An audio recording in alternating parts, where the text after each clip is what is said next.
ದೇಶದ ಅತಿ ಹಿರಿಯ ಮುಖ್ಯಮಂತ್ರಿ ಸಿದ್ದರಾಮಯ್ಯ.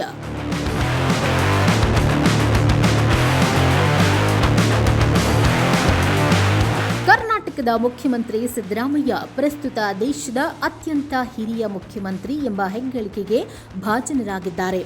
ಹೌದು, 78 ವರ್ಷ 9 ತಿಂಗಳ ಪ್ರಾಯದ ಸಿದ್ದರಾಮಯ್ಯ ಅವರು ಈಗ ದೇಶದ ಹಿರಿಯ ಮುಖ್ಯಮಂತ್ರಿ ಎನಿಸಿಕೊಂಡಿದ್ದಾರೆ.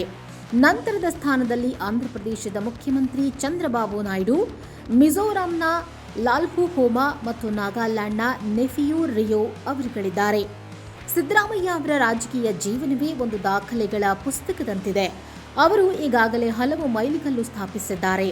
ಕರ್ನಾಟಕದ ಹಿಂದುಳಿದ ವರ್ಗಗಳ ಹರಿಕಾರ, ಅಭಿವೃದ್ಧಿಯ ಜನಕ, ಉಳುವವನೇ ಭೂಮಿಯ ಒಡೆಯ ಎಂಬ ತತ್ವ ಸಾಕಾರಗೊಳಿಸಿದ್ದ ಕರ್ನಾಟಕದ ಅತ್ಯಂತ ಪ್ರಭಾವಶಾಲಿ ನಾಯಕ ಡಿ ದೇವರಾಜ್ ಅರಸು ಅವರು ಮುಖ್ಯಮಂತ್ರಿಯಾಗಿ ಒಟ್ಟು 7 ವರ್ಷ 239 ದಿನಗಳ ಕಾಲ ಅಧಿಕಾರದಲ್ಲಿದ್ದರು.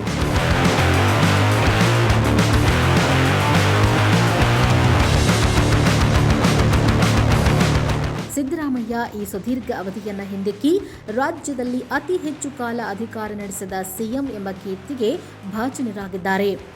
ರಾಜ್ಯದ ಹಣಕಾಸು ಸಚಿವರಾಗಿ ಬರೋಬ್ಬರಿ 17 ಬಾರಿ ಆಯವ್ಯಯ ಮಂಡಿಸಿದ ಅಪರೂಪದ ದಾಖಲೆ ಸಿದ್ದರಾಮಯ್ಯ ಅವರ ಹೆಸರಿನಲ್ಲಿದೆ.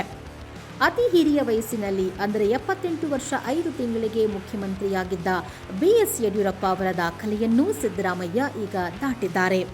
1983ರಲ್ಲಿ ತಮ್ಮ 36ನೇ ವಯಸ್ಸಿನಲ್ಲಿ ಮೊದಲ ಬಾರಿಗೆ ಮೈಸೂರಿನ ಚಾಮುಂಡೇಶ್ವರಿ ಕ್ಷೇತ್ರದಿಂದ ಶಾಸಕರಾಗಿ ವಿಧಾನಸಭೆ ಪ್ರವೇಶಿಸಿದ ಸಿದ್ದರಾಮಯ್ಯ ಅಂದಿನಿಂದ ಇಂದಿನವರೆಗೆ ಸಚಿವರಾಗಿ, ಉಪಮುಖ್ಯಮಂತ್ರಿಯಾಗಿ, ವಿರೋಧ ಪಕ್ಷದ ನಾಯಕನಾಗಿ, ಈಗ 2ನೇ ಬಾರಿಗೆ ಮುಖ್ಯಮಂತ್ರಿಯಾಗಿ ಯಶಸ್ವಿ ಪ್ರಯಾಣ ಮುಂದುವರೆಸಿದ್ದಾರೆ.